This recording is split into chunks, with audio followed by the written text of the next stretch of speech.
Welcome to another episode of What Are You Reading? What Are You Writing? I'm coming up almost on 2 years. What an amazing thing. And I'm so glad that you are with us. I hope this isn't your first time. Well, yeah, it's okay if this is your first time. Maybe you are great friends and followers and love the writing of Julie, and then that's good. Welcome. I am Karen E. Osborne, your host, and my guest today is J. Ivanel Johnson, but I'm going to call her Julie. Welcome, Julie. Oh, thank you, Karen. It's so good of you to have me on too. I've become quite a fan of your podcast. I love it. Oh, thank you. Such interesting people, right? That come on. Absolutely. And we have an interesting person today. So let me just tell you a little bit about her. She's a mystery and suspense novelist, playwright, poet, and she's the author of Just a Still Life, which is a cozy mystery. Before I go on, there are people out there who maybe don't know what a cozy mystery is. Could you just define that for our audience? Sure. Now I consider, and I've been told that I'm more traditional cozy. There's sort of two different categories of the cozy mystery, and the traditional is basically what Agatha Christie wrote. So there's a lot of puzzling to figure out for the reader. There's very little blood and gore. Oftentimes the detectives are not police detectives. They're often, members of the general public. But the old kind of golden age mystery has now evolved into this cozy mystery of today, which tends to be set in all very cozy settings, which of course the golden age did as well. But on top of that, you might have like talking cats that are helping solve the mysteries. They might share recipes because it takes place in a bake shop, or there's a lot of various things now that are more contemporary cozies that are different than the golden age. Yeah. And it's usually in a confined space, correct? That's right. And so the murder happens, and you have all these different people. And one of them is the murderer, all suspects, yes, because we're all in the bakery, or we're all in. Thank you for explaining that. So, the author of A Cozy Mystery, Just a Still Life. And here's what one reviewer said: a riveting read from start to finish. Johnson has a talent for narrative and has written a page turner that I found impossible to put down. The characters are well written and help pull the reader into a story so intriguing that will leave you wondering where the hours went. Doesn't that sound cool? And this book is even more interesting. So let's start off. Let's get back my first question, because it's beyond special. So I read, and you actually shared with me, that it began 75 years ago by your grandmother, Victoria Ivanel Johnson, and that she penned the first draft, I want to get the name right, the first draft of A Still Life in 1948 with a manuscript titled Prison is a Private Place. Tell us how you even found this manuscript. Well, I always knew that my grandmother had written novels mostly. She loved writing fiction. And she lived in the same big house as we did through much of my early years. She also came and lived with me in the last 3 years of her life. So we spent a lot of time together, really under the same roof.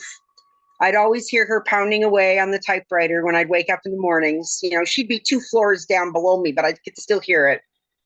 And so, but because she was rejected by one publisher, just one, Karen, who said she needed to write more boudoir scenes, she long ago decided she was only just going to write for herself and for any family members that might want to read her manuscripts. So I did read her manuscripts.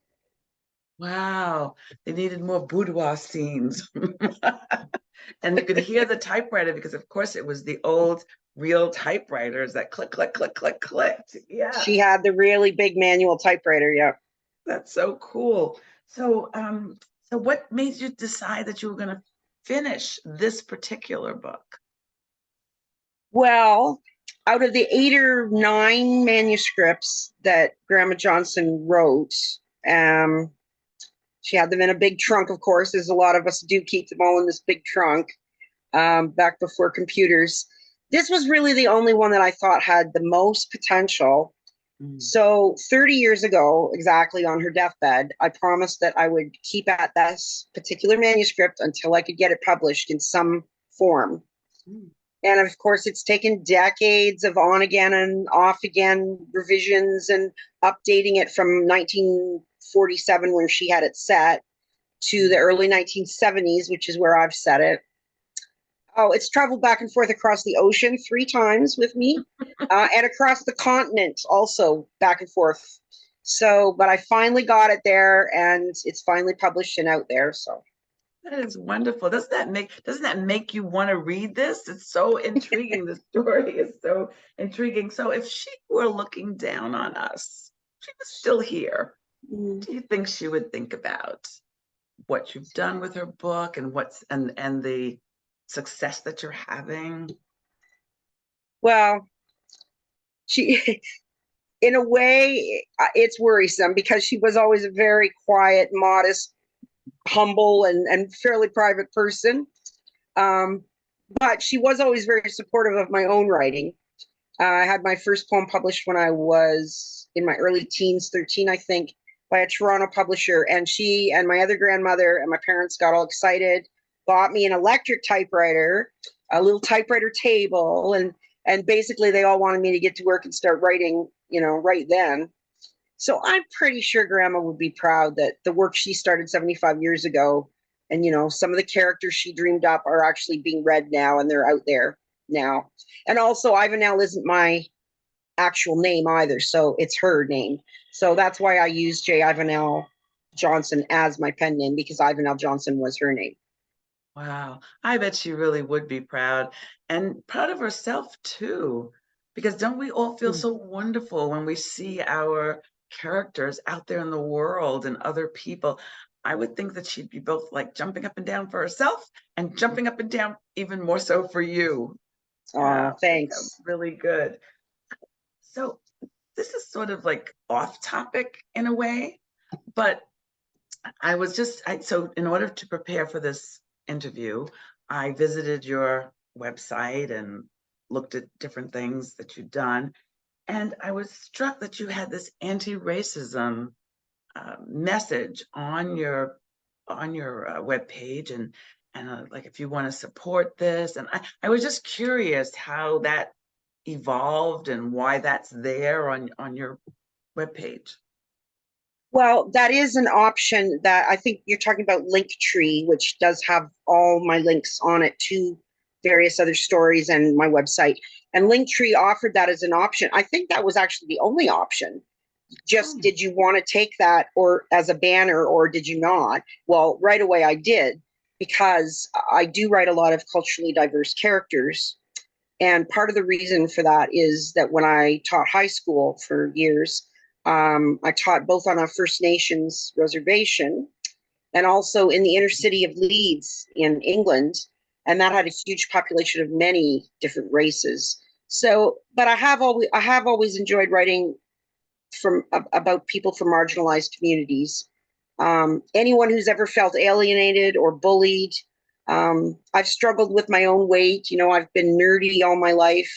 I've been progressively getting more and more disabled all my life. So there have been a lot of reasons for me to feel like the lonely underdog too, and ignored or picked on, one or the other. I'm also really interested in how mental health issues are directly related to racism and bullying. So I try to look at that a lot in my writing, even though my writing is, the novels and some of the plays tend to be comedy or fluff. I'm still always trying to sort of get the issues touched on, at least. Yeah, yeah, that makes sense. Well, thank you for doing that. Um, so what's next for you? Do you have another book? Well, thank you for asking. Um, as a playwright, which theater is probably really my first love, I do have a musical in development called Rough Notes. And I do have a one-act comedy, and both of them are, again, full of characters from marginalized communities. But I am trying to continue to get those two works forward at the same time as my publisher, Black Rose Writing, in Texas, is also releasing the sequel to Just a Still Life. And that's going to be out in June. It's called Just a Stalemate. And there are a few of Grandma Johnson's main characters in there, but it's in a different setting with a lot of new characters as well. And apparently, according to the beta readers, it's a lot more complicated mystery for readers to try and puzzle out. Lots of wordplay type clues, red herrings. Plus, fans of Charles Dickens, I think, will be particularly interested in the prequel. There's a lot of clues that have to do with some of his characters. So. Oh, that is so exciting. That is awesome. Thank you. Thanks. Congratulations. And your play, and the writing life is all consuming, isn't it? Because not only do we have to write, because we have to, our characters speak to us and tell us we must, but then Absolutely. we have to market, and there's just so much more. And then of course we have lives. We have other lives. So this is wonderful. Congratulations on 3. Thank you. And you do such a great job of helping us, because you do understand how much is involved other than the writing process. So I think everybody that you've ever interviewed or touched base with, I think really appreciates what you do, Karen. Thank you. Thank you. I love doing it. It's been fun. So we must recommend some books. Before we wrap up, we have to recommend some books. So tell me about 1 or 2 books that you'd love our audience to know about. Oh, well, I hope you don't mind if I don't actually recommend specific books. When I find an author that I love, I tend to read all of their works, and often I read them multiple times, especially if they're in the mystery genre, because I really, from the time I was a teenager, I've studied that.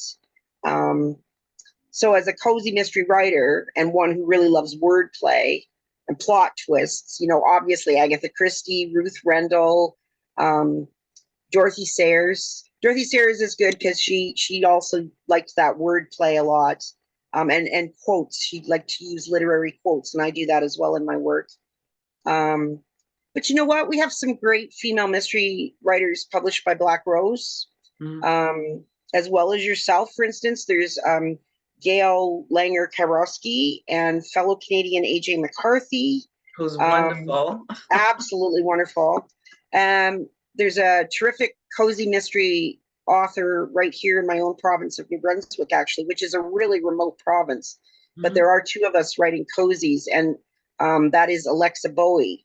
And Alexa writes a series called The Old Manse Mysteries, and I really like those. And again, you get that feeling of old manse. So there's something sort of quaint and all sort of encompassing in that setting.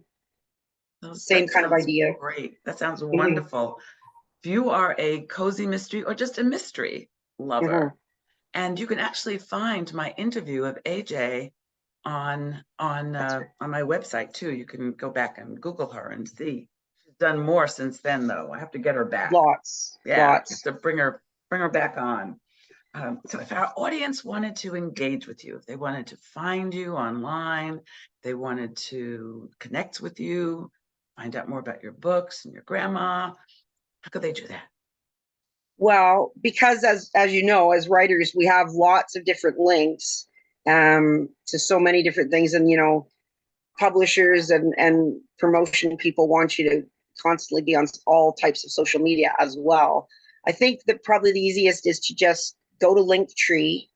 That's the one that you found where you can actually support the anti-racism causes as well there. And you can just find that by just going J Ivanel on Google and Linktree, which is one word. Linktree, J Ivanel, and you've got all the links you'd ever want more. Excellent. Perfect. That makes it good. Makes it nice and easy. Yeah. So I hope that we have intrigued you. I hope that we have entertained you, and that you will go and visit Julie online and that you will pick up her book so that you'll be ready for the next one. And I hope to see you again on What Are You Reading? What Are You Writing? Thanks so much for watching. Bye. Thank you.